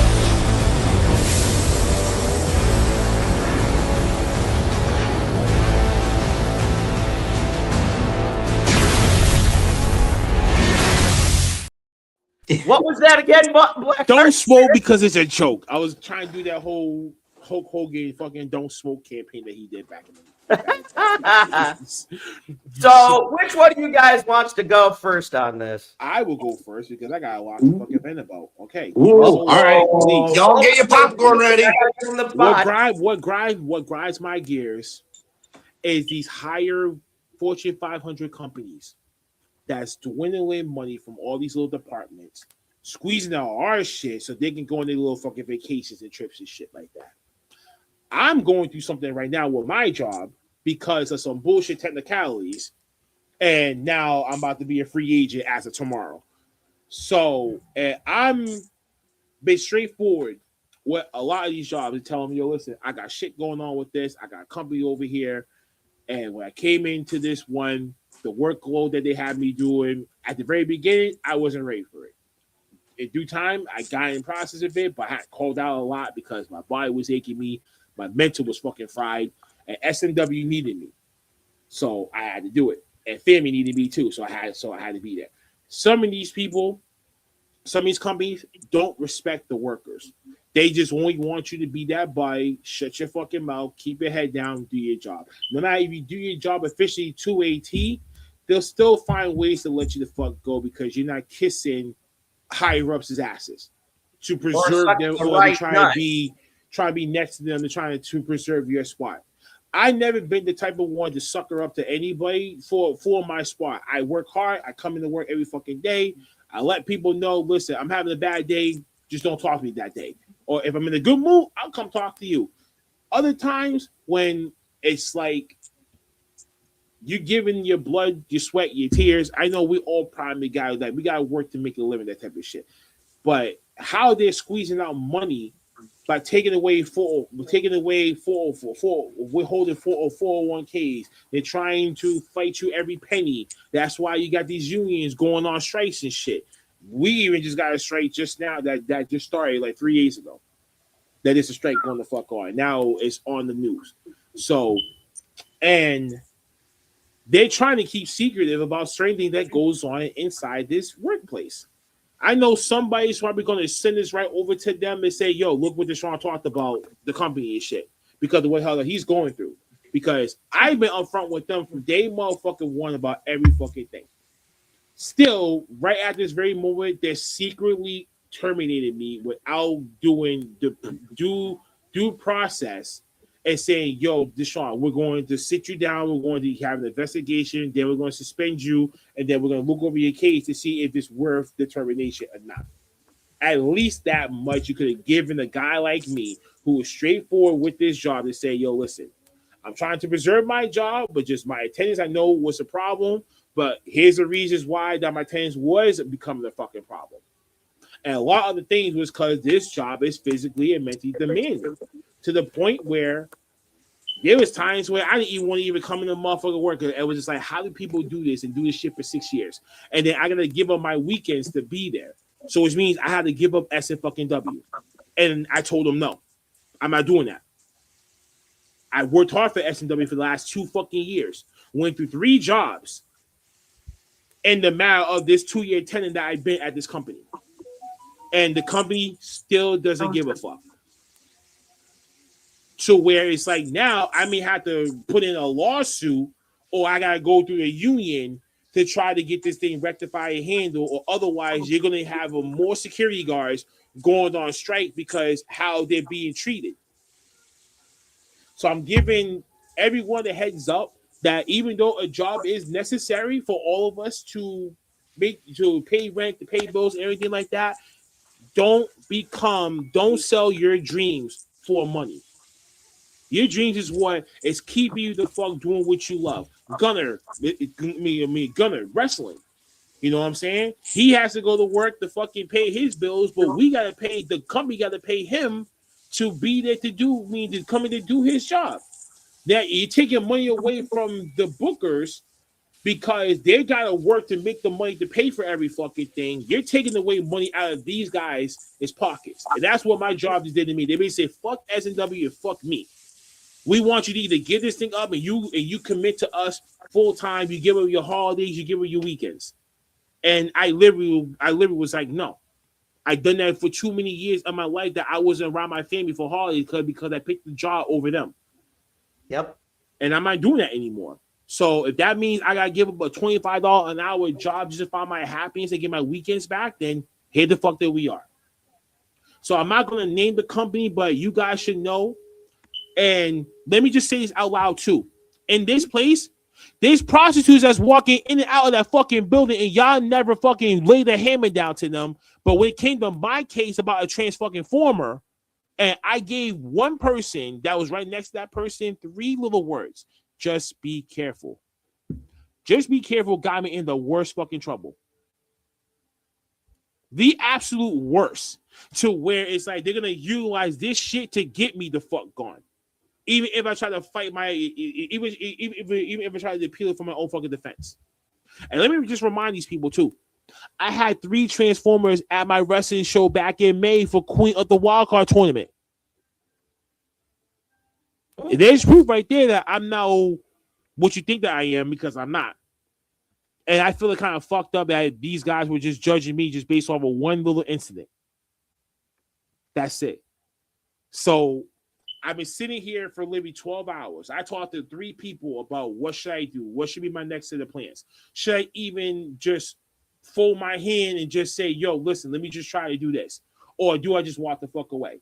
I literally said for SNW's sake, I need this job. But as of me giving up, me being there to help run this show, I'm not giving that up. And they couldn't understand that. To where now, as of tomorrow, after I talk it out with whoever I got to talk it out with, see if we try to find a common ground to either keep me or they're going to let me the fuck go. Follow your heart. Don't follow the money. Follow your heart. If a job treats you right, stay there for a very long fucking time. Get your 401k. Get your retirement plan. Everything else. But if a job doesn't respect that fact that you got other shit outside here that you dedicate your time to, don't take that job. That's my fair warning to each and every person out there in the world who's a worker, just like me, who's putting his money towards his dreams. And then now one company just cost me that. But thank God that I got backup plans that I'm still working on. So I'll be fine. But it's just now I'm not bending over backwards. I'm not appealing my soul for a company to give me the highest market, but I got to be quiet about certain key things. Because you don't want to be on the 6 o'clock and 10 o'clock fucking news. So only I'm going to say is this. Know your workers' rights. Know everything. Be in a union. Get the fuck involved. Know the rules and regulations. Every single thing down to a T. Do research on these companies. So just in case they're hiring something, you got something to fight back with. Don't just bend over and spread your ass cheeks for them and then they rape you that way. Stand up for your motherfucking self. Oh, you mean like what they did to Dave Chappelle? Spread your cheeks and lift your sack. Okay. But my main point about this is just don't be a slave for the money. Do it and you feel like you are right for the job and the money is right. Go do it. If the money is right, but you got to give up a lot of shit to get it, forget about it. Don't do it. KB says it best, man. Can't put a price on peace and happiness.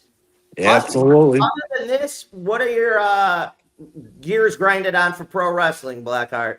Before I hand it over to Gunner. Fuck ESPN. Let WWE be an independent private equity, this shit like that again, and go right back to the fuck that they used to be. Fuck ESPN. I'm done with that.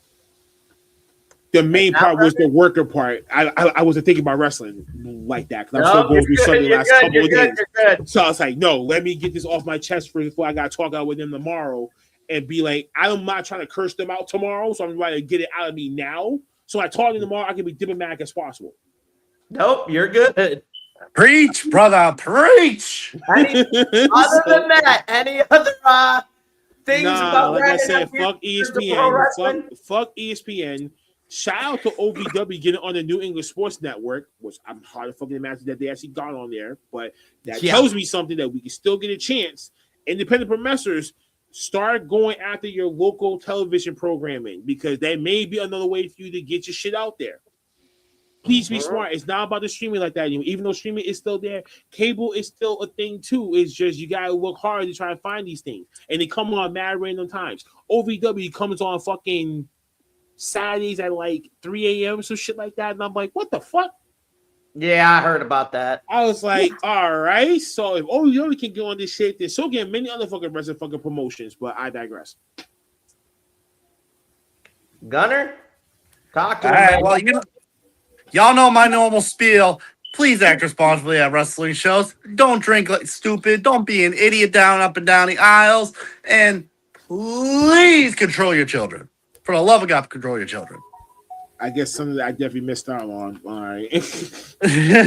Other than that, I'm going to tag on a little bit of what Boss Man said because, Boss, I sympathize with you. I'm going through some shit with my job as well. Guys, KB said it. There's no price on a peace of mind. So please, if you're not happy with your job, get the fuck out of there because it ain't worth your time or your stress or your mental health. I'm a major, major advocate for mental health. Please take care of yourselves. Or And women, or government, or like me, who suffer sleep deprivation issues because of this job. That I was wide awake for like 2 to 3 straight days, and then I feel like my body was gonna crash out at work, so I had to call the fuck out. That's why I know something's bad. yeah, again, take care of your health, guys. Like a job is just that. It's supposed to pay your bills. You're not supposed to stress over that. For the love of God, if you ain't happy, I'm trying to get on my job, and they fucking know I'm trying to get the fuck out of there. Please just take care of yourselves. On another thing, and I really shouldn't be talking about this, but I need to talk about it. No, do it, motherfucker, do it. I'm gonna. This is for any independent professional wrestler. Okay. If you have a gripe with the promoter, Shiz, I'm sure you've had to deal with this.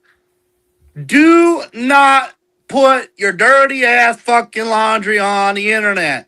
Do not say, oh, we have to part ways because we don't feel safe and blah, blah, blah, blah, blah, blah, blah.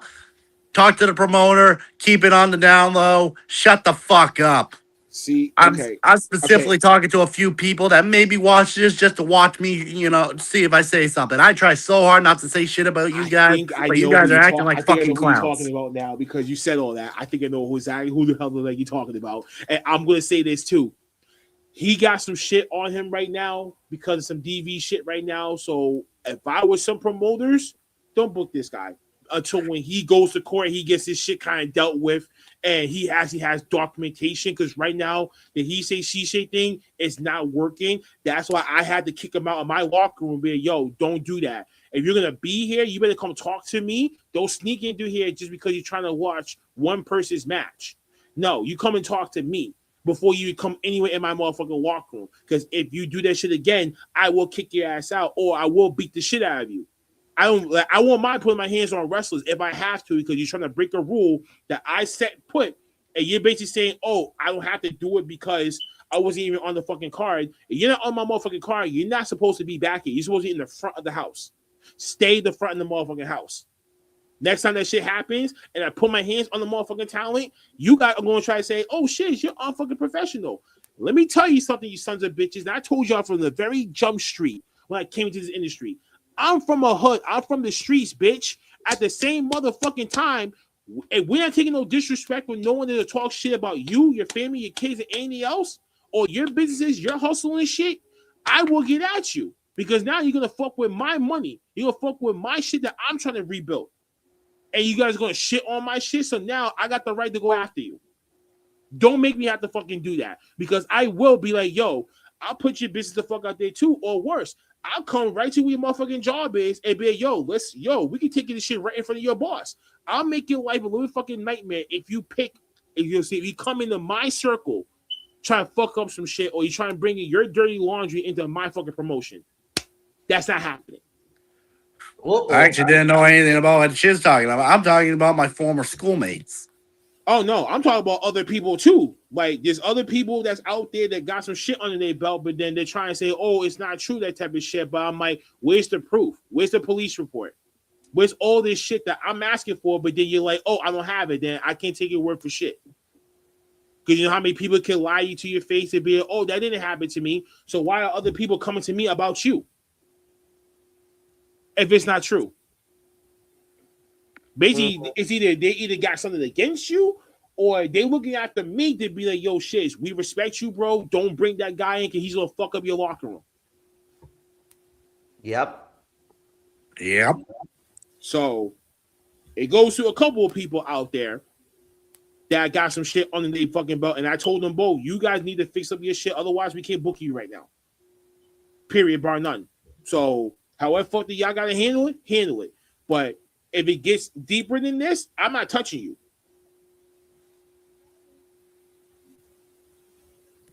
Make the valid argument, guys. Because when you post shit on the internet, take it from a promoter right up here. Makes you look like a fucking egotistical maniac. And It's makes it called look a like you are receipt. fucking unstable and something's going on with you the way you don't want to be upfront with that promoter because you're not trying to ruin your chances of getting booked. Well, there's that too. But then I might know. When it comes to me, tell me the fucking truth. If you tell me the truth, your punishment can go way easier. If you tell me later and try to cover it up, I can't trust you no more.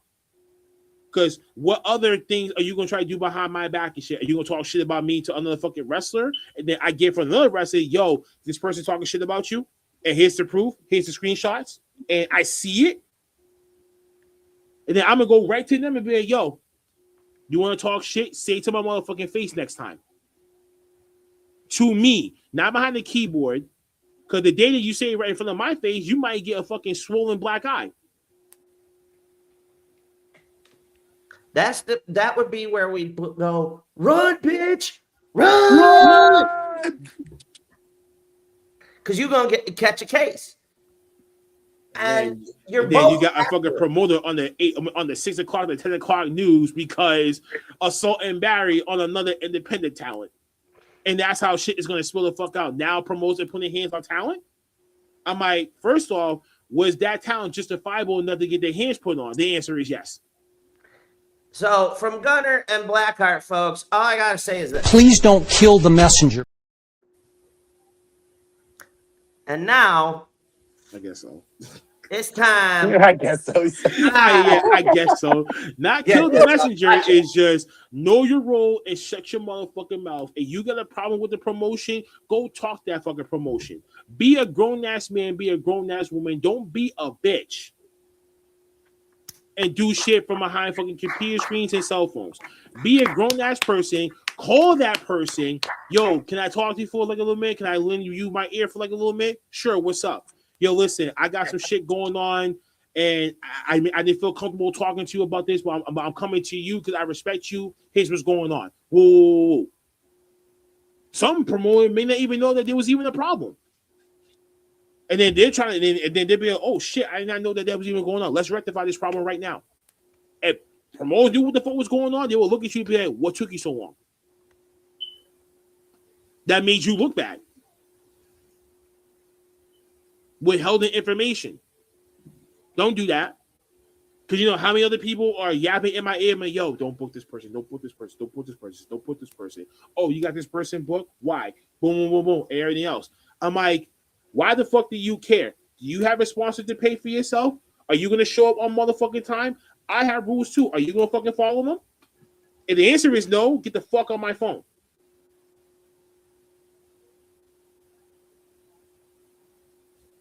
You don't run my table. I run this table. You're going to do what the fuck that we planned out. And if you accept it, you accept it. If you don't accept it, there's thousands of fucking promotions out there. Go pick one. That's it. Okay. And I guess now it's time for me. So, ladies and gentlemen, first of all, you want to know what grinds my gears? What grinds my gears is when, to piggyback off of what these two fine gentlemen have said, when you have employers and companies feel like the corporate powers that be think their shit don't stink and can stick it so far up your ass with that corporate dildo with no lube that it tickles your prostate and your taint, and you're sitting there and you're like, well, why the fuck am I so constipated? And then you randomly end up shitting your brains out in the middle of public, and then people want to know why you're pissed off. What also grinds my gears is when a promoter in the big companies sends their douchebag underlings to their quote-unquote competition to try and get them to sell their fucking soul. We fucking know how a monopoly in professional wrestling does not motherfucking work. 2001, the man who looked like Walt Disney or a 70s porn star off of Wish.com or Temu caused that shit. And for 18 motherfucking goddamn years, we fans had to keep eating plates of bullshit. Then we go into the PG era. This was the PG era. A big jack-off session circle jerk with no fucking lube. Jeez.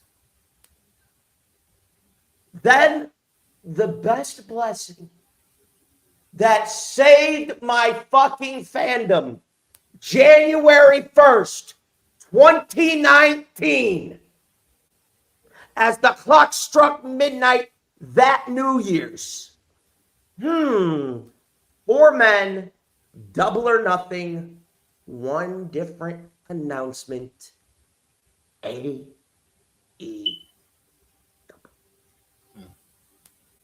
And it was the biggest hit in that old fart's saggy balls and taint.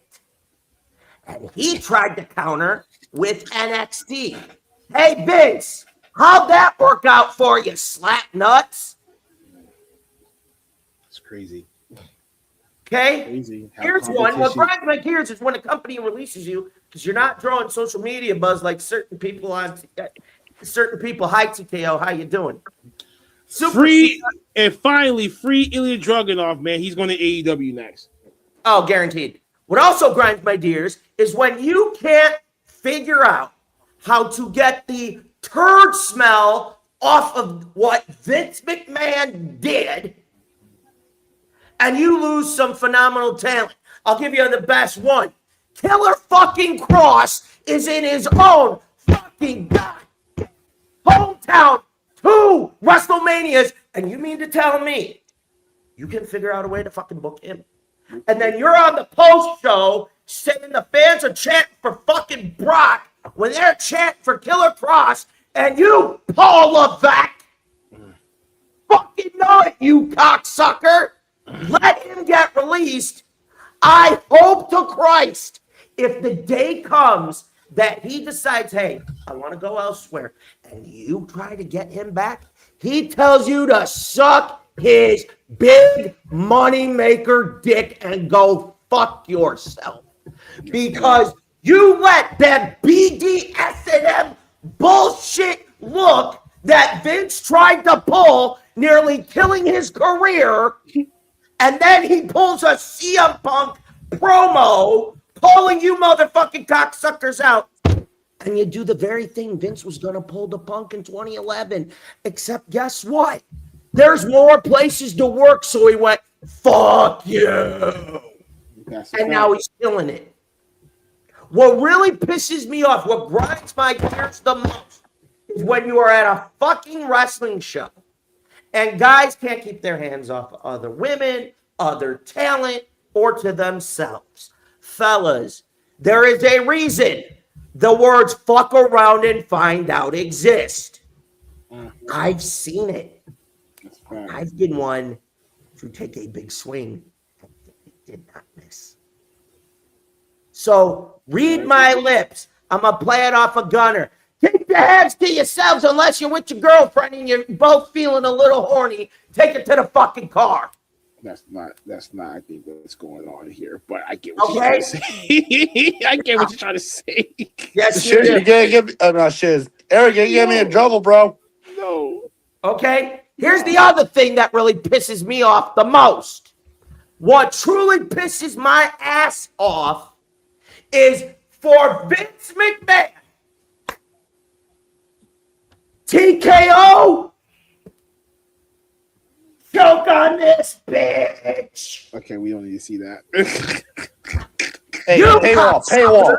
We didn't need to see that, man. We gotta put a money sign in front of that thing. It should. Okay, it's coming soon. Yes. No, kidding. Oh, damn it, Eric. The fact that you had the WWE Network for what was it? Nearly a goddamn decade? Then go Peacock, remove the word P, and you'll figure out what that means. We went from $9.99 to $59.99 a year. I'm getting to that. I should not have to witness $60 a fucking month for ESPN. That's a fact. That's a total fact. And guess what? If that's the case, I'll just order it on old school fucking pay-per-view and fuck off. Does pay-per-view still exist now? Shit. I'll go watch the AEW pay-per-view for almost half of that on HBO Max. Or like me, I'll like order it. me, just find an app for you to Yep. watch sports and wrestling and shit, and I'm only paying like $4.25 a week But to you watch get what wrestling I'm and sports saying. and shit and TV. So technically, But you get what I'm saying, though. yeah, I do. It's just, I'm Okay. not paying the $60. My point is this: I am fucking sick and tired of seeing the number one promotion that us generational fans got your cocksucker fuckface asses to this point, and you are pissing, shitting, and Cartman's mom and a German Scheisse videoing on our face and down our throat to go chase the douchebag casual fan who's going to talk shit because, oh, you forgot who fucking got you there. Because we want to get up to UFC money. Fuck you! If the old man were still running this bitch, a floor seat for a Monday Night Raw would not be $500 to $1,000. Now, mind you, if it's ringside or the first few rows where you have the VIP experience, yes, you get the commemorative chair, you meet some of the talent, all that bullshit. I get it. That's fine. I've paid for it. Here's the other thing that pisses me off about this. I should not have to look at the nosebleeds and they're $300 fucking bucks in a hockey arena. Yikes! Fuck! Motherfucking cocksucking pounds. Are you shitting me? God damn! Are you fucking? God damn! They're making it impossible for you to even enjoy wrestling shows. Guys, just stick to going to independent promotions. Stick to indies, please. I go stick watch to the indies, please. I'll do you Help one us better. because the company is not helping you. No. Here's the other thing. You want to know what I do? I go to the indies. I go to AEW shows. Tony Khan has made it clear. Unless it makes sense, he ain't jacking up the price. Because he knows, here's a thought, the fucking fans who got him to this, who got this company off the ground, who made this company, as it sits, a $3 billion valued company.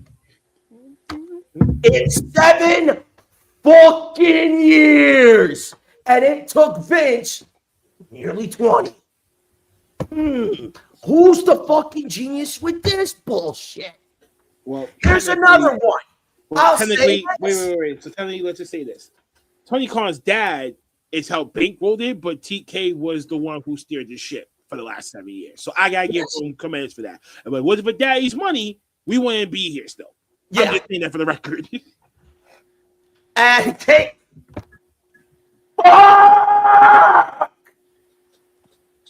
Once WWE buys the TNA library, the price is going to go up to $99.99. No one wants to do that. No one's going to pay for that. No one's going to pay for what? How many years? That better be for the year. They're not going to pay for. They're not going to pay for 25 years unless you're letting go of every single pay-per-view for 25 years. Even when there's under Global Force, you got to let go of all those video archives. And if they don't include them, that's not worth the money. Mm-hmm. Sorry, even I'll say that's not worth it. And not to mention the one thing, and I have to say this, even though everybody's going to rip me a new one for saying I agree with Vince. The one thing that I agreed with him the most was a ring mat was fucking sacred ground. Now it's a fucking advertising mess. Oh, here's another fucking thing that really pisses my ass off. And this concerns you cocksuckers at Netflix. Okay. When you signed the deal with Monday Night Raw, what were we fucking told? No more commercials. Guess what? You cocksuckers didn't own that the first fucking week. So I gotta only pay way you don't commercial is if you gotta pay more money for commercial free. Yeah, but you're gonna pay more money than Netflix if you don't want the commercials. That's how they get you. It wasn't. That's what I'm getting. Promising So that. you want me? And Netflix was supposed to be doing promising that when it comes to WWE shits, we're not gonna have commercials, but they didn't follow their plan. Yeah. So you motherfuckers are just as guilty as everything else. So again, choke on these nuts. Fuck you. And now, in closing, TKO, Netflix, Ariel Arawani, get fucked. Because I'm promising you now, you watch, you are going to piss so many generational fans off. I know why you went Wednesday night. You're starting to fucking get scared. But you ain't got the scrote to admit that, do you? Mm-hmm. You little tiny pinky-sized dickless douchebags. You are this close to being terrified. That's why you fucking went. In 7 years, a different promotion and style became a threat. And you trolls, whether you like hearing it or not, you cocksucking motherfuckers know it in places you don't talk about because you're too busy trying to get laid and living in mama's basement and still eating that fucking nasty ass ramen because you don't want to foot the bill. And yeah, speaking of, why the fuck am I having to watch a pay-per-view that has commercials? And guess what? KB has officially hit the nail. They are scared because for the first, well, strike that, second year in a row, All In sold out, and SummerSlam is still having problems. Monday Night Raw only had 11,000 people when that thing for hockey fits 17,000, and for pro wrestling can go up to 15. So get this, wasn't a legit fucking sellout. We're getting the old photos of the dark times before Vince left when you had to block half the fucking shit and you were probably using AI, early versions of AI or computer generating a large crowd. Fuck, I exposed the secret. Big fucking deal. So guess what, you greedy cocksuckers? Here's what's going to happen. Every generational fan's going to reach their breaking point if they haven't already. They're going to give AEW a shot and watch what comes next. Shit, they might get TNA a fucking shot, and then we'll see what comes to fuck up next. Okay? Shit. Especially when you got lockdown tonight. You got lockdown pay-per-view tonight. Okay? TNA. AJ Styles' son. You got AJ Styles' son about to make his debut for TNA tonight. And here's the other thing, folks. You want to know what really grinds my gears? Through the darkest times for TNA, every fucking person wrote them off. That was like, oh, they're never going to come back. Well, guess what? They fucking did, and they're on AMC now. So, guess what, you little trolley motherfuckers? Kiss my dope white ass. You got proven wrong. So in closing, to all of the IWC, choke on a big bag of dicks.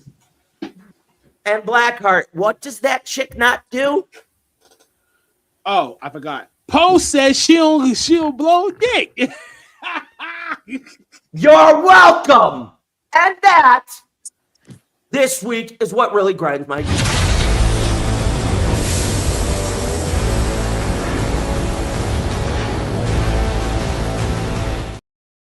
Well, fellas, another week in the can. As I alluded to earlier in the program, there will not be a show next week because I will be on the plane back to Buffalo. So we'll be back the following week. You'll never know. Maybe I might just take over your studio for 1 week. You'll never fucking know. If I got all the time in the world now to sit my ass at home, maybe the guys will do something special. Might as well make me do something. Oh, here's Leon Slater showing up in Wembley. Okay, that could happen because if the rumor is true that he's not re-signing to TNA and this is his last match tonight, he could be going to AEW by all in and Wembley within like a week. And now that his contract is about to lapse, he chose not to resign. Right. He can go. That means he can go anywhere. But also, we still got New Day out there that hasn't come in yet.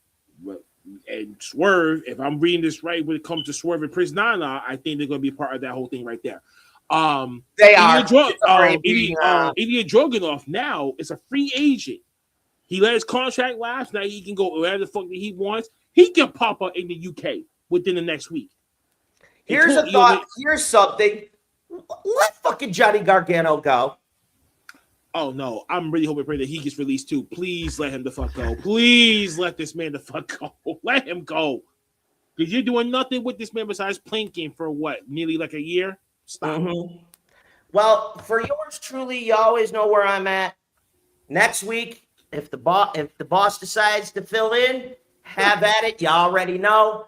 Gunner, you know you'll be here. I'm going to be on a flight back to Buffalo. So if you do a show, if I get to land early enough, I might just have to pop it. If not, I know we'll be back next week as usual. Gunner, tell the good people at home what you got going on, brother. All right, so you guys know the usual deal. You can find me on Instagram at redneck_Moody24. You can find me on Facebook at, Gunner Moody. As for this weekend, your boy is busy. I got 4 shows this weekend. Starting Thursday with Chaotic Wrestling. Your boy's going to be helping out, doing the thing, probably getting beat up at security. You know how it is with them. We love Chaotic. Shout out to Chaotic. Friday night, you're going to see your boy at NCW. I don't know what I'm doing yet, but you're going to see me in action. APW Saturday night. Me and Jason Maverick. Sons of the South go one-on-one. I'm going to whoop that big, ugly, you-know-what ass all goddamn Saturday night. And then Sunday afternoon, Focus Pro Wrestling. As far as I know, I'm going to be in action that day. So come see me this weekend, guys. You got 4 shows to see your boy. Holla at me. See, 2 other shows I'll get behind you with. The other 2 I can't get the fuck behind with. And Blackheart, that's just me talking. But I guess you'll see a lot more of me on your TV screens, depending on what happens with me next by tomorrow. If Eric needs me to cover his show on Sunday, then I'll make my effort to do it and that type of stuff. Of course. As for me, my men's on Tuesdays now until whenever my schedule gets back the way that it should have been. I have no fucking idea. That's still up in the air as of right now. Follow the boys everywhere. OTTR Mob, everywhere else. As far as Supernova Wrestling goes, go back and watch Art of Survival. That's up on YouTube, and now it's going to be up on the Wrestling Society Network. Now going to be making its debut in June. I mean, they're going to be making its debut in September. I know the exact date that it's going to be released, but we already up on the app. So download that app on the iOS, Android, Roku TV, everywhere that you get your streaming apps from. Download the Wrestling Society Network. The next show is Armageddon, coming September 11th at the Beachmont VFW in Revere, Massachusetts. I know Gunner is going to be in action along with Cletus, the Camel Country. Camel Country coming to Supernova, y'all. There's I gotta go back. I gotta retweak up a couple of things, so I'll give you guys an update about it in the next several hours. But as far as I'm really fucking concerned, we should still have a great card. We should have a great show.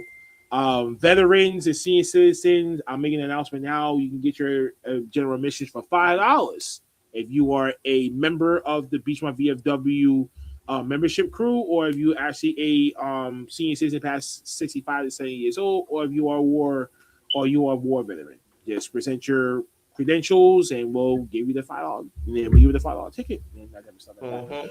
And wait, hold on.